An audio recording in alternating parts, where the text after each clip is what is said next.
We take you, we're catapulting you, if you like, all the way to Anyaa Sowutuom. We know the Member of Parliament for that constituency, of course, Dr. Adumako Kisi. And we are in his constituency today for this first installment of AM on Wheels. My colleague, Sweetie Abochi, is there. She'll be interacting with some of the members of that constituency, and we shall take it from there. Sweetie, if you can hear me, well, over to you.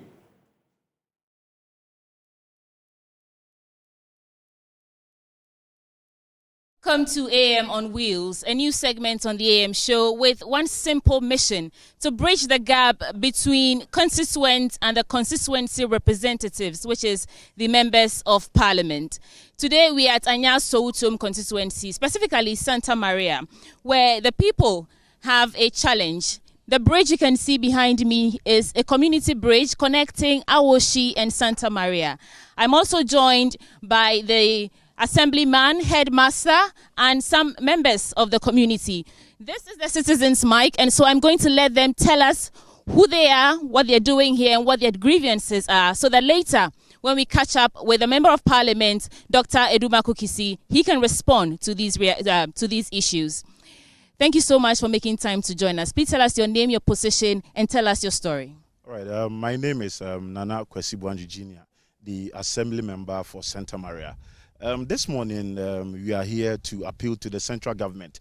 Looking at the state of the footbridge here, I will commend the Mona School. They constructed this footbridge in the year 2016. Up to date, we haven't had any improvement on this. And it's very dangerous looking at the amount of people, the number of people who used to access this footbridge day in and day out from Monday to Sunday, looking at the school children, because the schools are closer here. And this bridge connects Santa Maria and that of Awoshi. So this morning, my worry is to appeal to the central government to come to our aid and then, reconstruct it for us. A vehicle bridge will be better for us. So all the vehicles connecting from various junctions and that of Santa Maria and Awoshi can use this very bridge. That's my worry.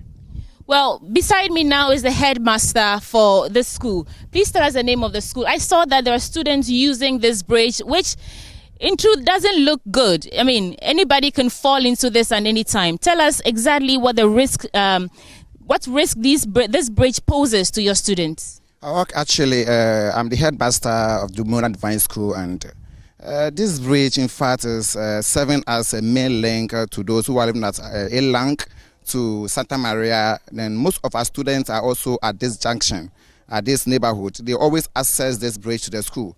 In fact, the nature of the bridge is very, very terrible, especially when it rains.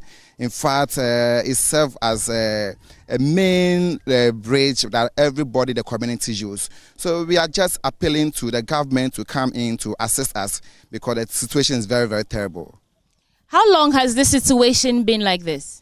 Over, let's say, 12 to 13 years now. So was it a working bridge that collapsed, or how did the situation get this bad? Initially, the place there's nothing over there, so the school take it upon themselves to construct this mini one to help the children to cross over. And we have been using for over 10 years now, and since then, no one has come in to assist and access. Now you can see how it is. So we are pleading to the government to come in to help us. Do you think your Member of Parliament is aware of the situation here on ground? Once we have appealed to, I think, the Assembly to come in, but I think they are doing one or two things before it comes to reality. Well, let me move now to our women. Let me come between you two. Tell us what your story is concerning this bridge and anything else happening in this constituency that you want to talk about. Popularly known as 1. Me pacho bridge ni de aye hu pa ye faswa ye bre pa hu nkola ne faswa ha ye pa nti ye sre aban ne so on beboa yen na bridge na anya sa ye betutom ye tom so de asem na eba ye pa ne chew pa on beboa yen ye da na se me pacho ye fra me Adobia Hana me pacho bridge na ye faswa Santa Maria the Mona school. Me patrol bridge in India and your crack. Ya slap my say ya panichow. So by your bridge in my and Yankwala the Fano.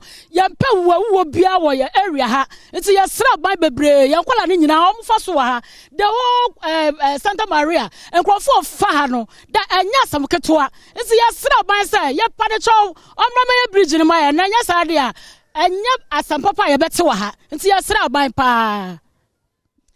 Well, I'll have you know that right from here, we are going to meet your member of parliament and he will address these concerns that you have. Hi, how are you? Tell me your name, the name of your school, and then what's your concerns are. Please, I'm called Roy Kutin and I attend the Mona Divine School. This bridge has been there for like about 8 years now and has been helping us get into school. But now recently it starts breaking down and can't allow us to come to school early. We like this, we have morning classes and you miss it since we are at Elang and the others. So we ask that you help us reconstruct this bridge. So before we wrap up on this particular segment, is there anything else happening in this constituency, in this community that you think you want to bring to the attention of Dr. Adumaku Kisi? Let me say, I course I check. See, I can say bridge in Nkwa, bridge in Nkwa. Gata na that one so a problem. Now gata no so Oma ya gata no na say isuo to a obia ntumi mfa ha gata no ye problem ti sra aban any minister of road and highways urban roads say man ntina ho enka say birwinsi ansa na cameramans embetwa omoye report nti aban no on sorry so animanim ya no ombeboa community no di mo na ya bre o di mo na ya bre wo say ni ska to ya wo kaska edin ya bridge nti sra aban no ombeboa yen ya damasi bebre. Well, the Assemblyman also tells me that there's a particular building in the community that was built on Waterway. They've petitioned the owner. They've gone through so many processes to resolve the issue amicably. But this man is saying that he has permits and has taken them to court. Please share more light on that before we get to the place. All right. So the scene is just about 500 meters walk from this place, and there is a house sitting in the drain. You know, the assembly brought in contractors to construct the bridge for us, and this one single landlord who is, you know, trying to resist the government from constructing the bridge. So he's taking the Central Municipal Assembly to court to seek an injunction, you know, to prevent the government from, you know, constructing the bridge for us. And that is one major problem of the people in Santa Maria. So I'm appealing to central government. I quite remember way back Honorable Atachia's time. They came in here to take videos of it, and then, you know, up to now, nothing has been done about it. So I'm appealing to central government to come in, let us demolish the building, and then construct the drain for the good people of Santa Maria to at least sleep a little bit when it rains. Thank you.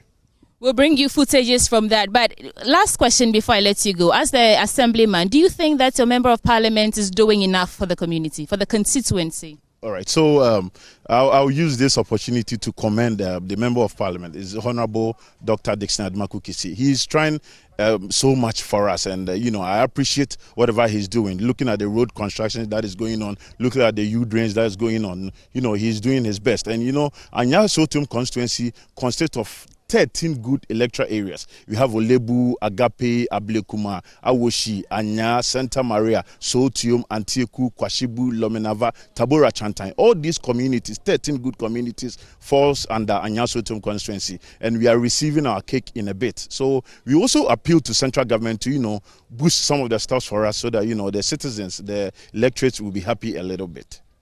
Well, we are going to your MP, so it's interesting that you said he's doing enough for you. Meanwhile, you know, this is the situation behind it. Well, Benjamin, this is the situation here in Santa Maria in the Anyaa Sowutuom constituency. Their major concern is the bridge, the community bridge connecting Awoshi and Santa Maria, which is used by students, women, traders, everybody, which is not in the best situation. And it's a very risky one. From here, we are going to the building on the drainage where seems to be a court case. We'll bring you all the updates. And then finally, we'll catch up with Dr. Adumaku Kisi to respond to these situations.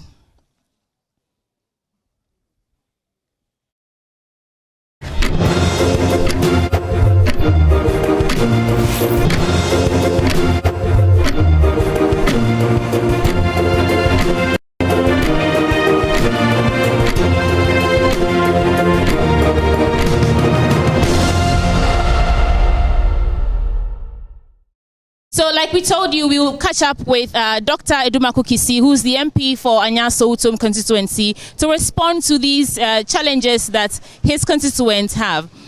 We went to see a bridge, Dr. Adumaku, and it appears it's in the worst condition possible. Students were working on it. I saw a woman carrying load walking on the bridge, and it didn't look like you had the people at heart. They're asking you to do something about it. So first of all, do you know the situation there, and do you know how bad it is and the risks associated with using the bridge? You've caught me off guard today. I mean, I wasn't expecting joy news in my constituency, but then again, once I'm here and you've captured some grievances, it's important that I respond to it. The plight of the people are known to me, and it's this is where I live. It's not like I live somewhere else. I live here, and I attend to a lot of people and a lot of issues. In principle, your member of parliament represents you. So all the problems, challenges in this constituency, I'm the face in the sense that I interface with government and makes government aware of these issues with the support of the assembly. And many a times, I've stopped trying to explain what is a municipal assembly job and what is a member of parliament job. I'm hoping that in the future, parliamentary service will help all of us Ghanaians come to appreciate the true difference, so that we've been marrying the job so much that it's difficult to now even tell people that this is truly, strictly an assembly-related job. But however, this is an area that Works and Housing Minister came by, and he is also aware of this. And I mean, Honorable Asensubachi, the drains issues, or let me say bridge issues in Anyaa Sowutuom are quite a lot.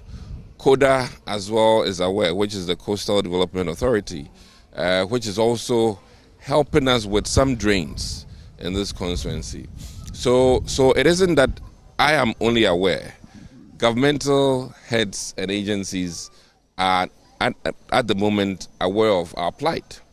And we have a very also dynamic assembly under the leadership of Honorable Bashir Mohammed, who is also, let me almost borrow his word, more than 100% aware of these issues. Now, it comes to one thing.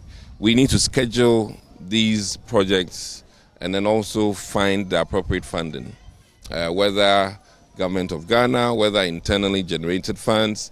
So that has to be a roundtable discussion, and it is not something that is amiss. We have currently done Kwashibu Racecourse Bridge, fantastic. Mind you, a lot of monies go into these bridges.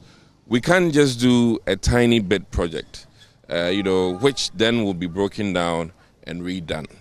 From a government standpoint, the one under the racecourse is a GOG project, and we're doing one also at Papaye towards Agape, and that is the most current bridge we're working on. So what happens is that we don't do just a footbridge. It has to be a bridge that can be also driven over by a car, and that is very essential. So in the interim, I think that with the help of the municipal engineers, we may see how best we can expedite the process of getting the appropriate contractor to handle. But at least in the past 3 months, we've done racecourse, we're doing the Agape one, and these are projects well in the range of above 800,000. Okay. Sorry to cut you, but what we saw is right near a school. So we understand the fact that, it's a lot of people and a lot of organizations come into play to effect these changes. But what are you doing as an individual, as a member of parliament for this constituency, for that particular bridge, because the students' lives are at stake? I agree 100% with you in terms of the student lives. But I think that in the interim, what we will do is to see how best we can, as it is, make it secure for the people that, cross over these bridges. That won't take much. That we can do. But it is always important that you look at the bigger picture, because I know how these things work. Sometimes if you put in just the interim measure and forget the bigger picture, the same people will come complaining that, oh, this is what we've done. They are not happy with it. But I think looking at the dry season now is the most opportune time. But we're touching on a few other places, and this is so close to me, I can't not forget it. Yeah. We drove just about 5 minutes to see you here after the place. When you called me, I was like, well, I'm in the area. Though I have not been able to go there with you, but I'm in the area. It is known to me, and we'll put in the necessary measures. Well, there's also the situation of a house built on a drain or drain system or waterway, where the person is taking your municipality to court. Are you aware of the situation, and what are you doing to make it go away? In fact, we showed this to Road Ministry as well, and this is one of the bridges that, houses that is in a waterway, without a doubt. And I think that since it's in court, the less I talk about it, the better.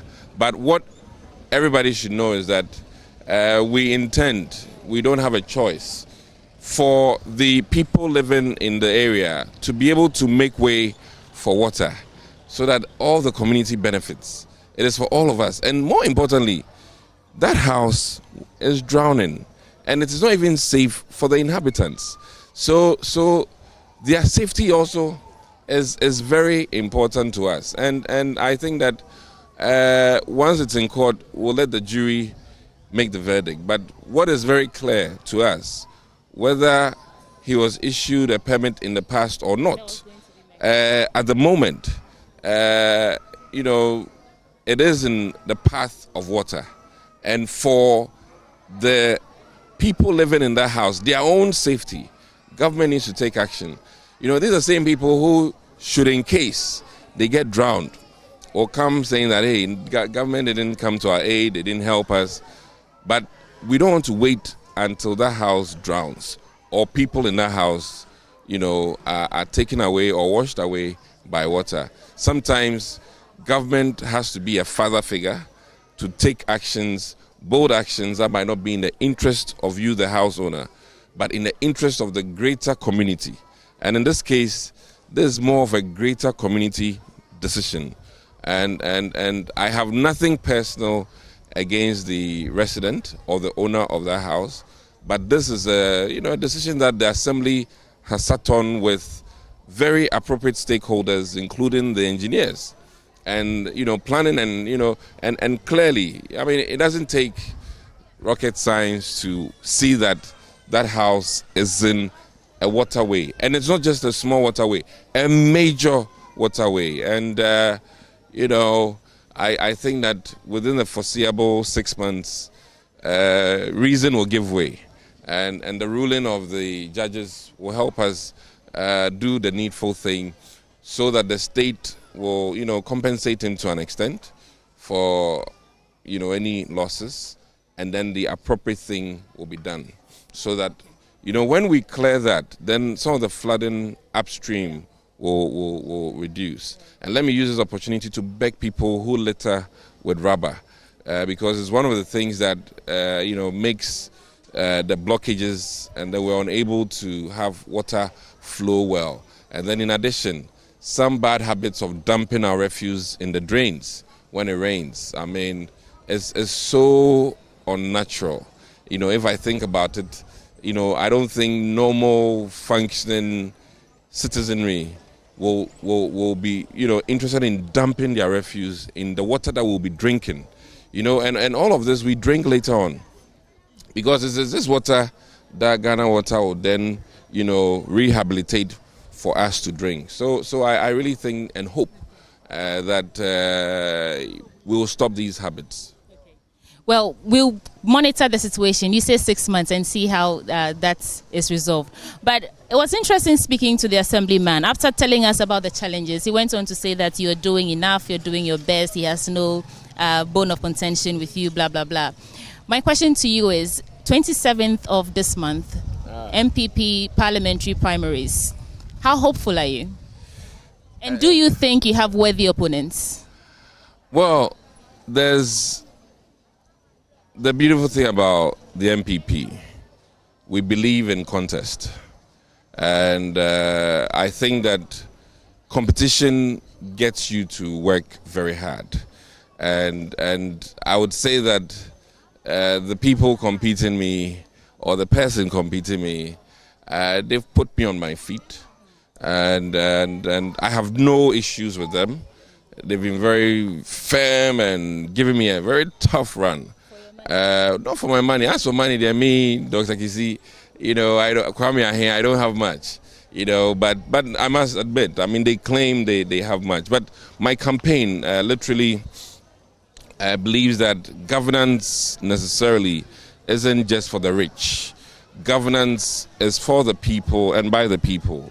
And not necessarily all rich men are politicians. And there's a lot to politics than just money. You need to be somebody with the capability and capacity to do the real deal, which is the legislative work, which is the evaluation and monitoring, which is the policy assessments. I mean, that is what the legislative work really is. And you might score so well on that.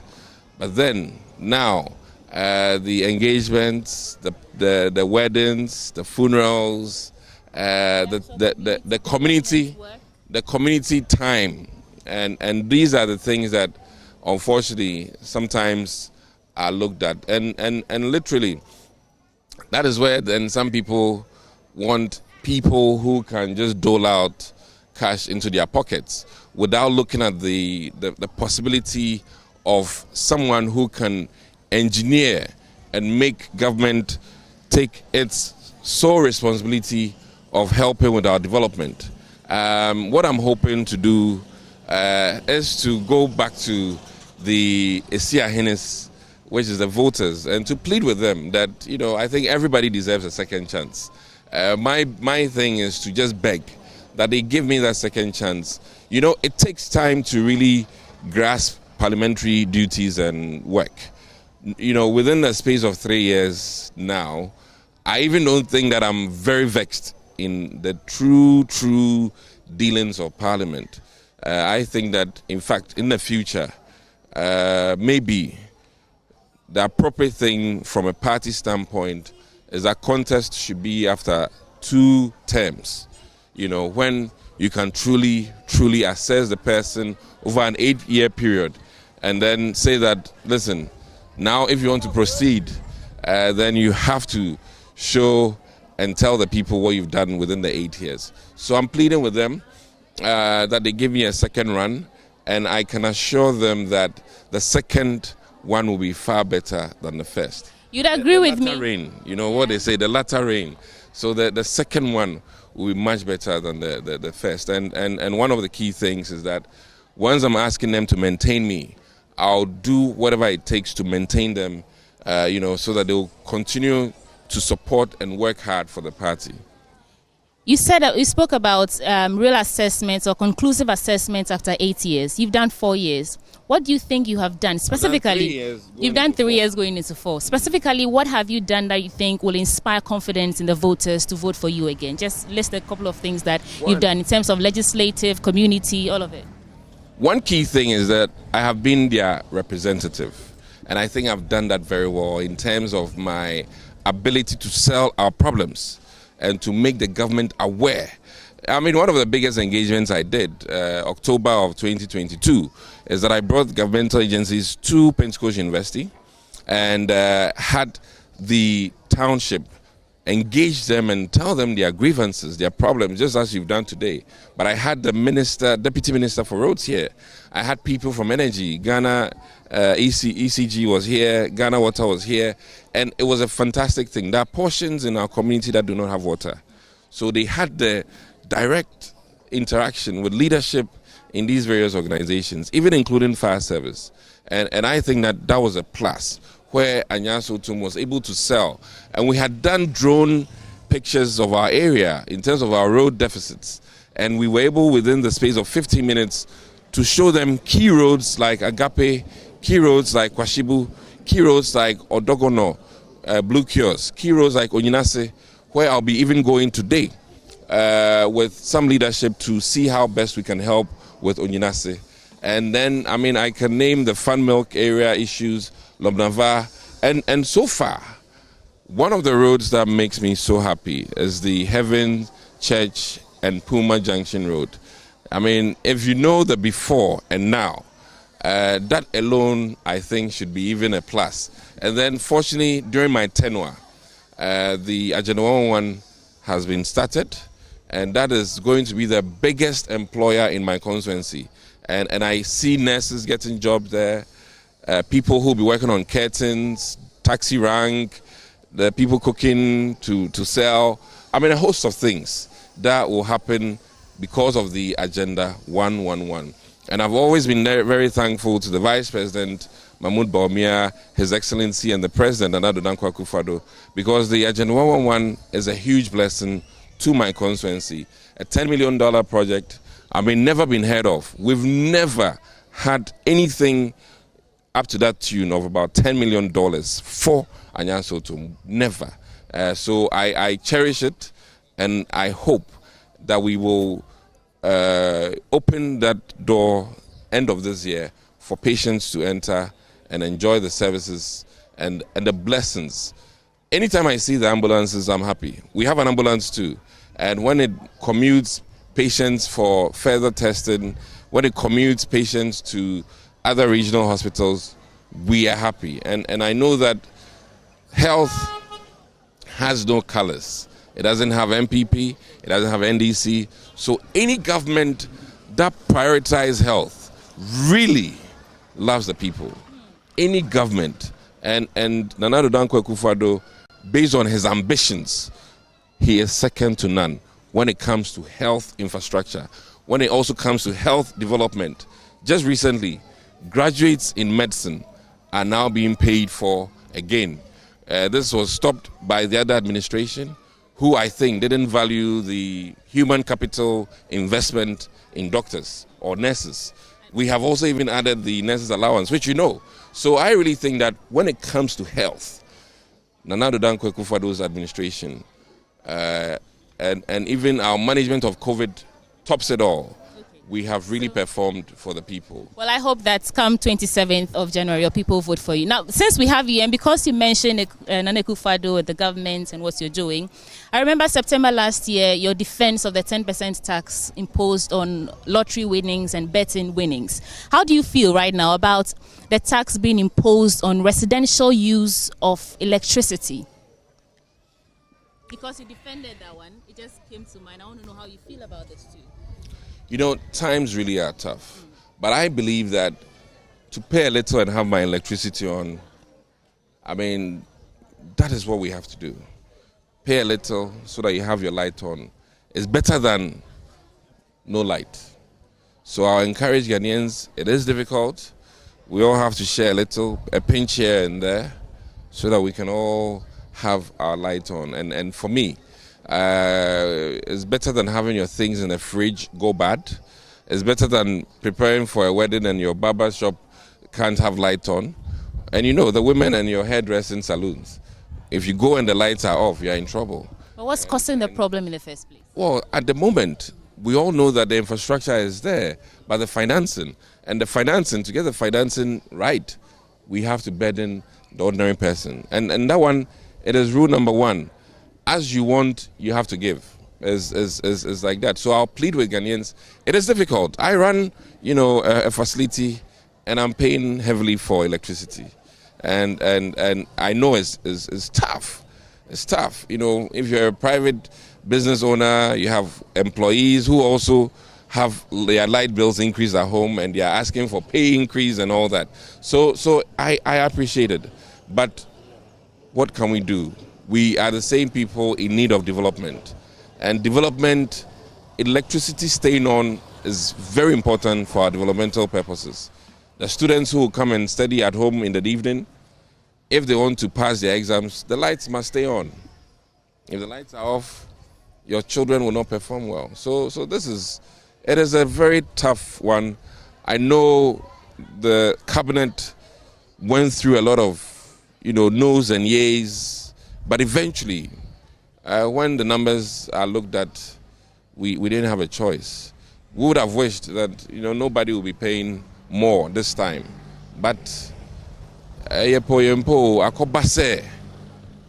numerous projects, the numerous, grand things we've done in terms of, services that government provides.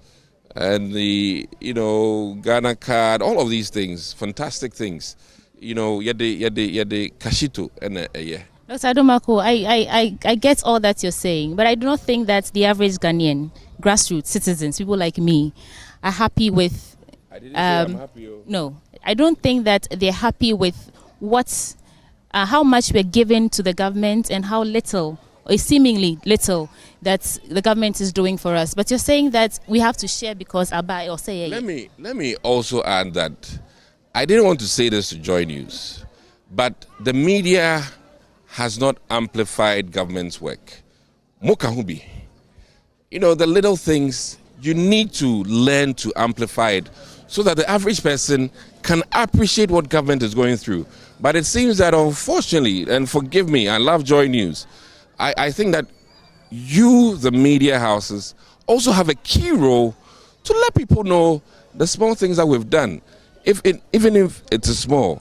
But here's a case that, trust me, I have seen coverage and they give a small bit to the big picture and then they go and focus on the enko. Your media houses, ma capture, forgive my local thing, but it is dear to me. The media. Let's learn to, at least, if you amplify it, at least talk about it. There are 100,000 things that our government has done. But you give just a small, un poquito, my Spanish, un poquito. We are reporting what you see. So it would help if you also draw attention to what you think we should be reporting on if we are missing that. But unfortunately, that's all that time will allow us to have. Maybe we can continue this conversation another time. Thank you so much. This is Dr. Adomako Kissi here at Anyaa Sowutuom constituency who responded to citizens' grievances. It started from the Brazier House on drainage, and then he talked briefly about the electricity VAT imposed on residential use of electricity. So over to you in the studio. This has been AM on Wheels. My name is Sweetie Abochi. Benjamin, over to you.